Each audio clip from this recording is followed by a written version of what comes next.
সময়ের কথা। শীতলাপুর নামক কোন একটি গ্রামে 5 বোন তাদের মায়ের সঙ্গে বসবাস করত।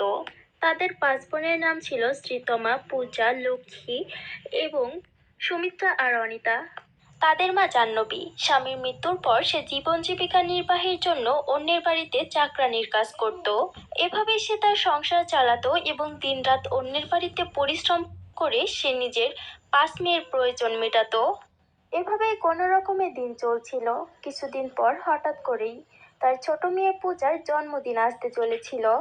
কিন্তু তারা দরিদ্র হওয়ার কারণে স্কুলে প্রত্যেকটা মেয়ে তাদেরকে নিয়ে খুব মজা করত। এমনই একদিন পূজার ক্লাসের একটা মেয়ে মীনাক্ষী তার বান্ধবী কমলাকে বলে, কমলা, তুই জানিস আমার মামার জন্য অনেক সুন্দর ডিজাইনার ব্র্যান্ডের লেহেঙ্গা নিয়ে আসবে, ওইটা পরে আমাকে একদম পরীর মতো দেখাবে। আচ্ছা, এবার তুমি বলো, তুমি কি পরে আসবে আমার জন্মদিনে? মীনাক্ষী, আমার মামার জন্য ফ্রকের সাথে ম্যাচ করে অনেক সুন্দর একটা জুতা নিয়ে এসেছে, আমি তোমার বার্থডেতে ওইটাই পরে আসবো। আচ্ছা, ওইসব তো ঠিক আছে, কিন্তু তুমি কি এই 5 গরিব বোনকেও তোমার বার্থডে পার্টিতে নিমন্ত্রণ করছো? আরে না না, এদের 5 জনকে কি নিমন্ত্রণ করে আমি আমার মান সম্মান হারাবো নাকি? আমি সবাইকে নিমন্ত্রণ করেছি, শুধু এদের 5 জনকে ছাড়া। তুমি ঠিকই বলেছো মীনাক্ষী, এই গরিবরা হয়তো এটাও জানে না যে বার্থডে নামের কোনো একটা উৎসব আছে। এদের প্রত্যেকটা দিন একরকমই হয়, সাধারণ, আর আমরা কোথায়, আমাদের প্রতিটা দিন খাস হয়। আরে এদের কাছে তো ভালো একটা কাপড়ও নেই, তাহলে এরা কি আমাদের বরাবর কখনো হতে পারবে? তাই আমাদের ডিজাইনার ব্র্যান্ডের লেহেঙ্গা দেখে তুমি তোমার মনকে সান্ত্বনা দিও, কারণ তোমাদের মতো মানুষদের এটা পরার কোনো অধিকার বা যোগ্যতা কোনোটাই নেই। এমনটা বলে মীনাক্ষী এবং কোমল তাদের 5 বোনকে নিয়ে খুব মজা করে। ঠিক তখন পূজার 4 বোনের তাদের এই কথা শুনে প্রচন্ড রাগ হয়। ঠিক সেই সময় সুমিত্রা বলে, হ্যাঁ আমরা দরিদ্র, তাই বলে তোমরা আমাদেরকে নিয়ে এইভাবে মজা করার অধিকার রাখো না। আমরা দরিদ্র, আমরা পরিস্থিতির শিকার। হ্যাঁ নিলাম, তোমরা ঠিকই বলেছো, এরা অযথাই আমাদেরকে নিয়ে হাসাহাসি করছে। এভাবে হাসাহাসি করা উচিত নয়। কি হয়েছে, আমরা দরিদ্র তো, আজকে যদি আমাদের বাবা জীবিত থাকতো তাহলে এই দিনটা আমাদের দেখতে হতো না। তোমরা এদের সঙ্গে ঝগড়া করো না, এদের মতো মানুষের সঙ্গে ঝগড়া করে কোনো লাভ নেই। শোনো তোমরা 2 জন, যদি আমাদের দারিদ্রতা নিয়ে আর একদিন মজা করেছো তাহলে আমি কিন্তু তোমাদের ছাড়বো না, তাই এখান থেকে এখন চলে যাও। আর তোমাদের এই বড়লোক হওয়ার অহংকার অন্য কোথাও দেখিও, আমাদের কাছে নয়। পূজা এমনটাই বলছিল, ঠিক তখনই স্কুল ছুটি হয়ে যায় আর সবাই যার যার বাড়িতে চলে যায়। তারা 5 বোনও নিজেদের বাড়িতে চলে আসে। কিন্তু তারা যতই প্রতিবাদ করুক, তাদের মনে সেই 2 মেয়ের কথা গেঁথে গিয়েছিল। তারা ভীষণ উদাস ছিল, তাদের উদাসতা তাদের চেহারাতে প্রকাশ পেয়েছিল। তাদের এমন উদাস দেখে তাদের মা তাদেরকে জিজ্ঞাসা করে, কি হয়েছে তোমাদের, আজকে এত উদাস দেখাচ্ছে, কিছু হয়েছে কি? মা, আমরা দরিদ্র বলে স্কুলের প্রত্যেকটা বাচ্চারাই আমাদেরকে নিয়ে খুব মজা করে। হ্যাঁ মা, ওদের এই কথা শুনে আমাদের খুব খারাপ লাগে। আর মা তুমি জানো, কিছুদিন পর স্কুলে পূজার জন্মদিন আসতে চলেছে, যার কারণে স্কুলের বাকি মেয়েরা আমাদেরকে নিয়ে খুব মজা করেছে। হ্যাঁ মা, কারণ ওদের মনে হয় যে আমরা কখনো জন্মদিন উদযাপন করতে পারবো না, আর কখনো ভালো পোশাকও পরতে পারবো না। তোমরা চিন্তা করো না, এবার আমি কিছু টাকা জমা করেছি, তাই ওই টাকাগুলো দিয়ে পূজার জন্মদিনের দিন আমি তোমাদেরকে অনেক সুন্দর ড্রেস কিনে দিব।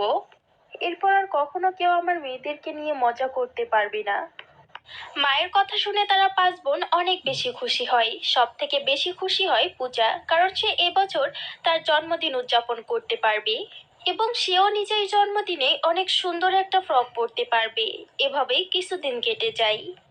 হঠাৎ একদিন যখন তাদের মা মালকিনের বাড়িতে কাজ করছিল, হঠাৎ করেই তার পা পিছলে যায় এবং সে সিঁড়ি থেকে নিচে পড়ে, যার কারণে তার পা ভেঙে যায় এবং পায়ে ব্যান্ডেজ করা লাগে। আর হঠাৎ করে নিজেদের মাকে এমন অবস্থায় দেখে তারা 5 বোন ভীষণ দুঃখী হয়ে যায়। তোমরা আমাকে ক্ষমা করে দিও, কারণ এখন আর আমি তোমাদের জন্য নতুন ফ্রক কিনে দিতে পারবো না, কারণ আমি এতদিনে যতগুলো টাকা জমা করেছিলাম সব টাকা আমার চিকিৎসাতেই ফুরিয়ে গেছে। মা প্লিজ তুমি এমন ভাবে বলো না, আমাদের নতুন কাপড় চাই না। হ্যাঁ মা, আপু ঠিকই বলছে, আমরা শুধু তোমাকে চাই, তোমাকে পেলেই আমরা খুশি। আর হ্যাঁ মা, তুমি একদম চিন্তা করো না, দেখো একদিন সবকিছু ঠিক হয়ে যাবে। এভাবেই তারা 5 বোন মিলে নিজেদের মাকে ভরসা দেয়। এর মধ্যেই কিছুদিনের মধ্যে পূজার জন্মদিন চলে আসে। কিন্তু এর মধ্যেও শিবানী তার নিজের শরীরের অবস্থা ঠিক করতে পারে না, সে এখনো অনেক অসুস্থ ছিল, যার কারণে এবছর পূজা নিজের জন্মদিন পালন করতে পারে না। আর এভাবেই তারা পাঁচ বোন নিজেদের বাড়ির পেছনের বাগানে বসে একে অপরের সঙ্গে কথা বলছিল। আপু, সত্যি কমল এবং মীনাক্ষীর পরিবেশ, অবস্থা এবং তাদের ভাগ্য কত ভালো। তুমি ঠিকই বলেছো, ওদের কাছে উপরওয়ালার দেওয়া সবকিছুই আছে। হ্যাঁ, একদম ঠিক, ওদের জীবনে কোনো জিনিসের কোনো কমতি নেই, হয়তো আমাদের জীবনটাও এমন হতে পারতো। হ্যাঁ আপু, ওইদিকে মীনাক্ষী হয়তো কত সুন্দরভাবে নিজের জন্মদিন উদযাপন করছে, আর এখানে দেখো, আমার কাছে একটা ভালো পোশাকও নেই। হ্যাঁ পূজা, ঠিকই বলেছো তুমি। যদি আমাদেরও কপাল ভালো হতো তাহলে আমরাও তোমার জন্মদিনটা আজকে অনেক বড় করে ধুমধাম করে উদযাপন করতাম, অনেক মজা করতাম। এভাবে তারা পাঁচ বোন একে অপরের সঙ্গে নিজেদের দুঃখ ভাগাভাগি করে নিচ্ছিল। ঠিক তখনই হঠাৎ করে সেখানে একটা অনেক সুন্দর পরী হাজির হয়, এবং পরী পাঁচ বোনের কথা শুনে অনেক দুঃখী হয়, আর পরী তাদের উপর খুব মায়া হয়। তাই সে আর দেরি না করে তাদের পাঁচজনের কাছে যায় এবং তাদেরকে বলে, শোনো মেয়েরা, আমি পরিলোক থেকে এসেছি তোমাদের সাহায্য করার জন্য। আর তোমাদের এই দুঃখ ভরা কথা শুনে আমি তোমাদের জন্য কিছু একটা করতে চাই, যেন তোমাদের দুঃখ চিরকালের জন্য শেষ হয়ে যায়। সবই তো বুঝলাম, কিন্তু তুমি আমাদেরকে কিভাবে সাহায্য করবে? এরপর ঠিক সেই মুহূর্তে পরী সেখানে পাঁচটা জাদুর ফ্রগের বাড়ি হাজির করে এবং তাদের পাঁচ বোনকে বলে, এগুলো কোনো সাধারণ বাড়ি নয়, এগুলো জাদুর পাঁচটি ফ্রগের বাড়ি, আর এই জাদুর বাড়িগুলো আমি তোমাদেরকে দিতে চাই। জাদুর এই ফ্রগের পাঁচটি বাড়ি তোমাদের পাঁচ বোনের সকল ইচ্ছা পূরণ করবে। শুধু তাই নয়, তোমরা যদি চাও তাহলে এই জাদুর পাঁচটি ফ্রগের বাড়ির মধ্যে বসবাসও করতে পারো। কিন্তু হ্যাঁ, সতর্ক থেকো, একটা কথা সব সময় মনে রেখো, জাদুর এই ফ্রগের বাড়ির ব্যাপারে ভুলেও কখনো যেন কাউকে বলো না। আপনাকে অনেক অনেক ধন্যবাদ পরি, আপনি যে আজকে আমাদের পাঁচ বোনের উপর এত দয়া করলেন, এত বড় একটা উপকার করলেন, এটা আমরা কোনোদিনও ভুলবো না। হ্যাঁ পরি, আজকে শুধুমাত্র আপনার কারণে আমরা গরিব বোনেরাও খুশির ভাগ করে নিতে পারবো। আপনাকে অনেক অনেক ধন্যবাদ পরি। এভাবেই তারা পাঁচ বোন জাদুর ফ্রগের বাড়ি পেয়ে অনেক খুশি হয় এবং পরীকে ধন্যবাদ জানায়। অন্যদিকে পরীও তাদের পাঁচ বোনকে জাদুর ফ্রগের বাড়ি দিয়ে সেখান থেকে অদৃশ্য হয়ে যায়। এরপর তারা পাঁচ বোন নিজেদের মাকে নিয়ে আসে এবং এরপর তারা তাদের মাকে নিয়ে নিজেদের যার যার ঘরে ঢুকে যায়। নীলাম তার মাকে নিয়ে জাদুর ফ্রগের বাড়িতে যায় এবং সে বলে, হে জাদুর ফ্রগের বাড়ি, আজকে আমার ছোট বোন পূজার জন্মদিন, তাই ওর জন্মদিন উদযাপন করার জন্য অনুগ্রহপূর্বক তুমি আমাকে একটা বার্থডে কেক দাও। আর তুমি তোমার জাদু শক্তির দ্বারা আমার মাকে আগের মতো ঠিক করে দাও। সে এমনটা বলতে না বলতে সেখানে অনেক সুন্দর একটা কেক হাজির হয় এবং মুহূর্তের মধ্যে তার মা আগের মতো আবারও ঠিক হয়ে যায়। অন্যদিকে বাকি চার বোনও নিজেদের জাদুর ফ্রগের বাড়ি থেকে অনেক সুন্দর সুন্দর ফ্রক চেয়ে নেয় এবং তারা অনেক খাবার চায়, আর এভাবেই তাদের চাওয়া ইচ্ছাগুলো পূরণ হয়ে যায়। আর এভাবেই ওই দিন তারা পাঁচ বোন সুন্দর সুন্দর ড্রেস পরে রেডি হয়ে যায় এবং তারা সবাই মিলে পূজার জন্মদিন উদযাপন করে। সবাই অনেক বেশি খুশি ছিল। পরের দিন যখন তারা পাঁচ বোন স্কুলে যায় তখন সুনয়না এবং আরতি মীনাক্ষী এবং কমলাকে বলে, একটা কথা তোমরা হয়তো কল্পনাও করতে পারবে না যে এবার আমরাও আমাদের বোনের জন্মদিন উদযাপন করেছি। আর হ্যাঁ, শুধু তাই নয়, আমরাও তোমাদের থেকে অনেক ভালো ডিজাইনার ফ্রক পরেছিলাম, আর এর পাশাপাশি আমরা তোমাদের থেকে অনেক দামি এবং সুস্বাদু খাবার খেয়েছি। আরে আরে, কে শুনতে চেয়েছে তোমাদের এই গল্প? তোমাদের মনের কল্পনা নিজেদের কাছেই রাখো, আমাদের কাছে মিথ্যা গল্প করার কোনো প্রয়োজন নেই। আমরা খুব ভালোভাবে জানি যে তোমরা কতটা দরিদ্র আর তোমাদের সামর্থ্য ঠিক কতটা বেশি। তাই তোমাদের এই সব ফালতু গল্প এবার বন্ধ করো, অনেক শুনেছি, টায়ার্ড হয়ে যাচ্ছি আমি। আরে মিথ্যা কেন বলবো, আমরা একদম সত্যি বলছি। পরি আমাদেরকে জাদুর পাস্তার ফ্রগের বাড়ি দিয়েছে এবং ওই ফ্রগের বাড়িগুলো কোনো সাধারণ বাড়ি নয়, ওগুলো জাদুর ফ্রগের বাড়ি। ওই বাড়িগুলোকে আমরা যা বলি আমাদের সকল ইচ্ছা পূরণ করে দেয়। হ্যাঁ, ও একদম ঠিকই বলছে। আর যদি আমাদের কথা তোমাদের বিশ্বাস না হয় তাহলে কোনো ব্যাপার না, স্কুল ছুটির পর তোমরা আমাদের সঙ্গে আমাদের বাড়িতে গিয়ে দেখে এসো। এভাবেই মীনাক্ষী এবং কমলা আরতি এবং সুনায়নার কথা শুনে ভীষণ অবাক হয়ে যায়। আর সেই সময় বাকি তিন বোন সেখানে উপস্থিত ছিল না, যার কারণে তারা এটা বুঝতেও পারে না যে তাদের বাকি দুই বোন তাদের বন্ধুদেরকে এইসব কথা বলে দিয়েছে।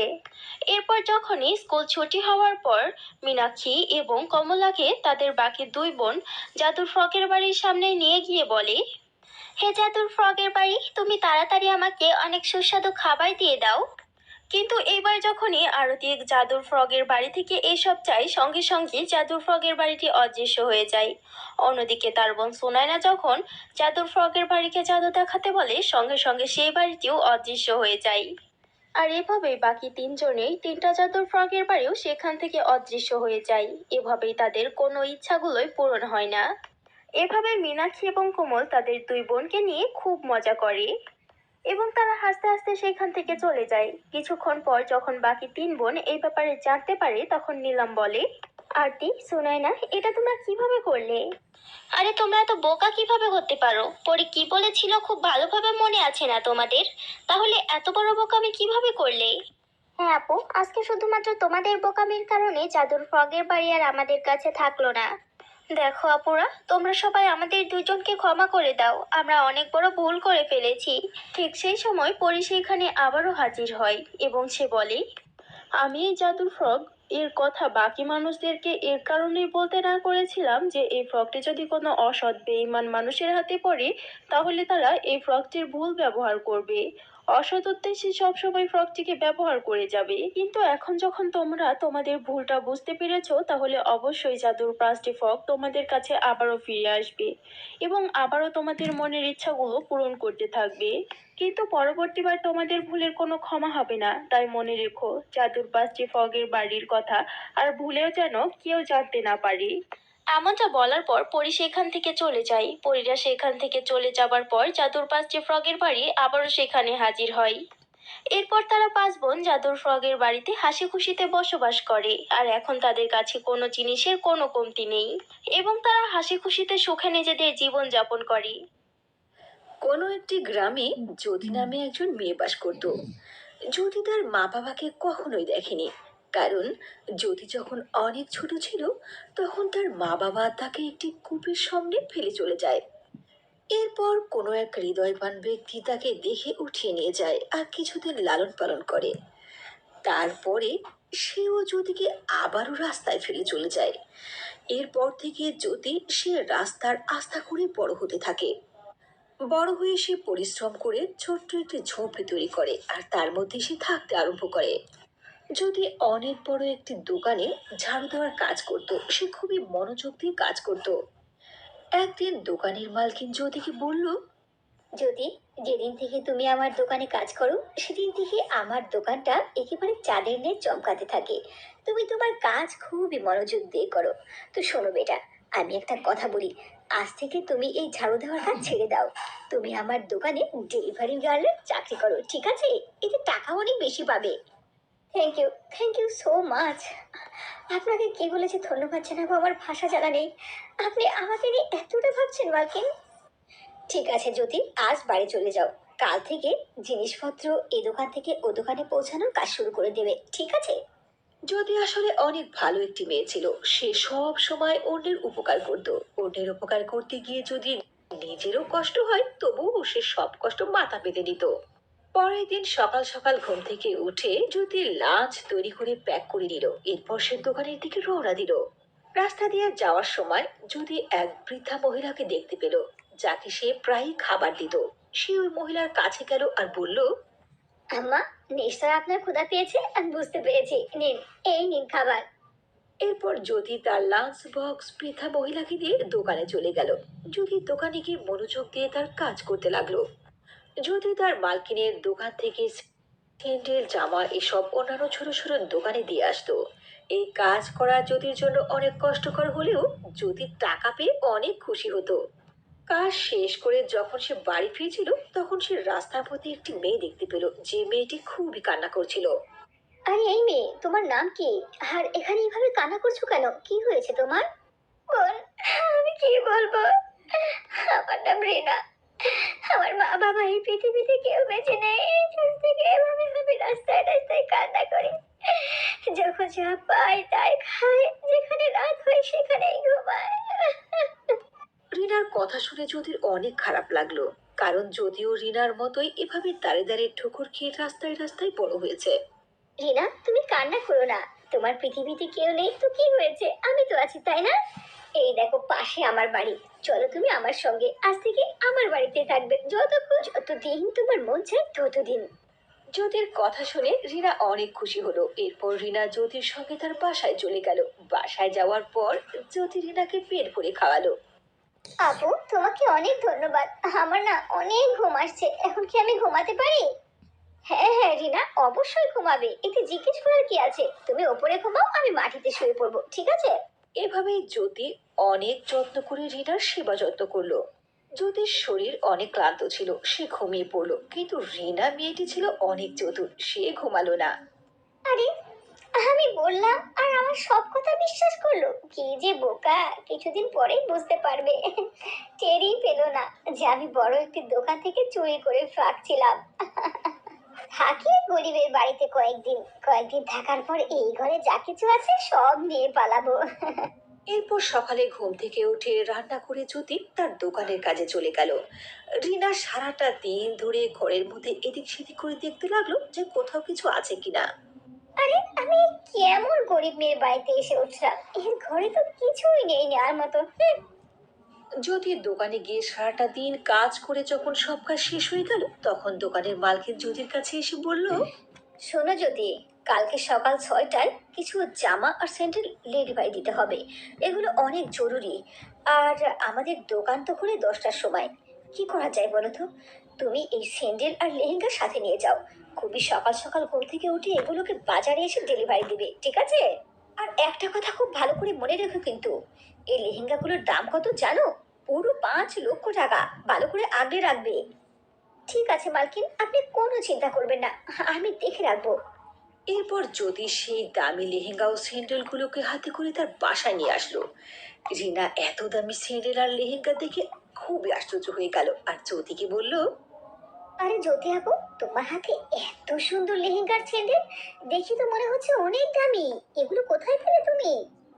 হ্যাঁ রিনা, তুমি একদম ঠিক ধরেছো। দেখতে যেমন সুন্দর, দামও তেমন। এই লেহেঙ্গার স্যান্ডেলগুলোর দাম কত জানো? পুরো 5 লক্ষ টাকা। কি বললে জ্যোতি আপু, 5 লক্ষ টাকা? এ তো অনেক টাকা। হ্যাঁ, অনেক টাকা দাম। কালকে সকাল 6টার আগে এগুলোকে ডেলিভারি দিতে হবে। জ্যোতির কথা শুনে রিনা মনে মনে ভাবতে লাগলো, উম, পেয়েছি। আজকে রাত্রে এই দামি লেহেঙ্গার ছেলেগুলো নিয়ে আমি চুরি করে চলে যাব। আর বড় কোনো দোকানে গিয়ে বিক্রি করে আমি লাখপতি হয়ে যাব। ইয়াস! আপু, আমার না অনেক ক্ষুধা লেগেছে আর খুব ঘুম ধরেছে। কিছু খাওয়ার থাকলে দাও না, খেয়ে আমি ঘুমিয়ে যাই। এরপর জ্যোতি রিনাকে খাবার রেডি করে দিল। দুজন একসঙ্গে খেয়ে ঘুমিয়ে পড়লো। মাঝরাতে জ্যোতি যখন গভীর ঘুমের মধ্যে ছিল, তখন টিনা ঘুম থেকে উঠে সবগুলো লেহেঙ্গা ও স্যান্ডেল চুরি করে পালিয়ে গেল। সকাল 5টায় যখন জ্যোতির ঘুম ভাঙলো, সে ঘুম থেকে উঠে দেখলো রিনা আর তার বিছানায় নেই। আরে, রিনা বিছানায় নেই? কোথায় গেছে ও? ও, বুঝতে পেরেছি, সকাল সকাল বোধহয় বাইরে ঘুরতে গেছে। যাকে, আমি তাড়াতাড়ি রেডি হয়ে লেহেঙ্গার স্যান্ডেলগুলো ডেলিভারি দিয়ে আসি। এরপর রেডি হয়ে জ্যোতি লেহেঙ্গার কাছে গিয়ে দেখলো লেহেঙ্গার জায়গায় লেহেঙ্গা নেই, লেহেঙ্গার স্যান্ডেল সব চুরি হয়ে গেছে। এটা দেখে জ্যোতির আর বুঝতে বাকি রইল না যে এই চোরটা কে। এই চোর শিওর রিনা চুরি করেছে। আরে, আহ, এরকমটা তো রেনার থেকে আশা করিনি। রেনার যে থালে খেয়েছে সেই থাল ফুটো করেছে। আমি তো সব সময় মানুষের উপকার করি, সব সময় মানুষের ভালো কাজ করি, এরপরও কেন বারবার আমার সঙ্গে এমনটা হয়? এখন আমি কি করব? আমি মালকিনকে কি বলে বুঝ দেব? এখন তো মালকিন চাকরি থেকে আমাকে বের করে দেবে, আর ওর টাকা কড়াই কড়াই আমার থেকে শোধ করে নেবে। আমি কোথায় যাব, কি করব, কিছু বুঝতে পারছি না। জ্যোতি কি করবে কিছুই বুঝতে পারছে না। সে বাড়ির বাইরে মাথায় হাত দিয়ে খুবই চিন্তায় বসে রইলো। ঠিক তখনই খুবই সুন্দর একটি পরী তার কাছে আসলো আর বলল, জ্যোতি, তোমার কি হয়েছে? এত চিন্তা করছো কেন তুমি? আপনি আপনি কে? আপনাকে আমি চিনতে পারছি না, আমাকে মাফ করবেন। জ্যোতি, আমি হলাম রানী পরী। সব সময় তো তুমি অন্যকে সাহায্য করো, আজ তোমার নিজেরই সাহায্যের প্রয়োজন, এই জন্য তোমাকে সাহায্য করতে আমি নিজেই চলে এসেছি। বলো জ্যোতি, তোমার কি প্রবলেম? আমি তোমার প্রবলেম সলভ করে দিতে চাই। এরপর জ্যোতি পরীর কাছে সব সত্য কথা খুলে বলল। সব শুনে পরী বলল, উফ, ভেরি স্যাড। এসব তো তোমার সঙ্গে অনেক খারাপ হয়েছে। তুমি চিন্তা করো না, চলো আমার সাথে চলো, সব ঠিক হয়ে যাবে। এ কথা বলে পরী জ্যোতিকে নিয়ে গেল গ্রাম থেকে অনেক দূরে। সেখানে গিয়ে পরী তার জাদু লাঠি ঘোরালো আর সেখানে দুইটি জাদুর ঘর প্রকট হয়ে গেল। আর পরী তাকে বলল, যদি এই যে দুই ঘর দেখছো না, এই দুই ঘরের মধ্যে থেকে শুধু একটি ঘরে তোমাকে সাহায্য করতে পারবে। এখন বাকিটা তোমার উপরে, তুমি তোমার রাস্তা দেখে নাও। এ কথা বলে পরী সেখান থেকে অদৃশ্য হয়ে গেল। জ্যোতি সত্যি সত্যি দেখলো সেখানে একটি জাদুর ছেঁটেলের ঘর আর একটি জাদুর লেহেঙ্গার ঘর। এরপর জ্যোতি যখন সেই ঘরের একেবারে সামনে চলে গেল, তখন জাদুর লেহেঙ্গার ঘর জ্যোতিকে বলল, জ্যোতি, আমার ঘরের মধ্যে আসো। আমার মধ্যে অনেক টাকা পয়সা আছে।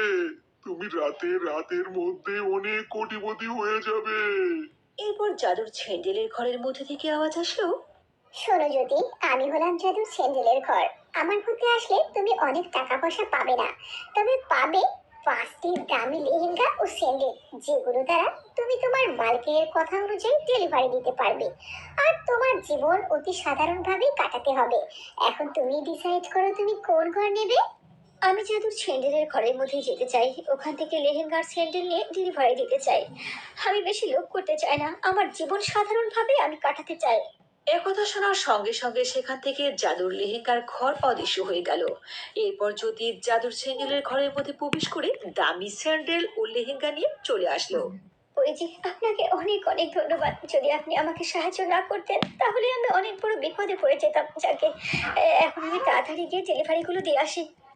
এরপর জ্যোতি স্যান্ডেল ও লেহেঙ্গা গুলো ডেলিভারি দিয়ে বাড়ির দিকে আসতে লাগলো। তখন রাস্তায় জ্যোতি দেখতে পেল রিনাকে। রিনা জ্যোতিকে দেখে জ্যোতির সামনে আসলো আর তার কাছ থেকে ক্ষমা চাইলো। যদি আপু, তুমি আমাকে ক্ষমা করে দাও। তোমার দামি স্যান্ডেল আর লেহেঙ্গা চুরি করেছিলাম আমি। চুরি করে পালিয়ে যাওয়ার সময় বড় বড় ডাকাত দল আমার কাছ থেকে এগুলো ছিনিয়ে নিয়ে যায়। আমাকে তুমি ক্ষমা করে দাও প্লিজ, আমাকে পুলিশের হাতে ধরিয়ে দিও না। রিনা, তোমার সঙ্গে আমি কয়েকদিন একই সাথে কাটিয়েছি। তোমাকে নিজের বোন ভেবেছিলাম, এই জন্য তোমাকে আমি পুলিশের হাতে তুলে দেবো না ঠিকই, কিন্তু তুমি যে অন্যায় করেছো এটা ক্ষমা পাওয়ার উপযুক্ত নয়। আমি তোমাকে ক্ষমা করতে পারবো না, আর আমার সঙ্গে নিয়ে যেতে পারবো না। এ কথা বলে জ্যোতি সেখান থেকে চলে গেল। এরপর সে তার মালকিনের সঙ্গে দেখা করলো। এই ঘটনার পর থেকে জ্যোতি তার মালকিনের কাছে আরো বেশি ফেভারিট হয়ে গেল। আস্তে আস্তে জ্যোতির মালকিন বাবু,